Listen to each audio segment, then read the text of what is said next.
পালিস নি, আজ একটা ছুটির দিন। হ্যাঁ, একটু ঘুরে বেড়া। তা পড়াশোনা ভালো লাগছে না? পড়াশোনা করে কি হবে, কেউ কোনোদিন বড়লোক হতে পারে? তা তোরে আজ একটা স্পেশাল জায়গায় নিয়ে যাবো, আজ ছুটির দিন তো। একেবারে সেই মন্দিরের পিছনে এইরকম বড় বড় কি কই তা তাড়াতাড়ি ওঠ, সব ধরে না চললে। এই নে ভাই, হ্যাঁ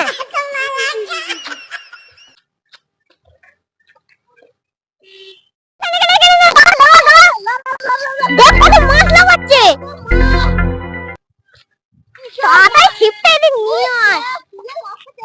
দেখছি তো পড়ে গেলাম তো, অত বড় বড় কই। রেডি কর তাড়াতাড়ি রেডি কর। তাড়াতাড়ি আয়, শুধু দেখ এখানে কত মাছ নড়ছে। ওই দে বাবা গো, কত মাছ নড়ছে। আমার ছিপটাও কাজ করছে না। এই তো মেরেছি, দেখ কিরম মাছ ওঠে।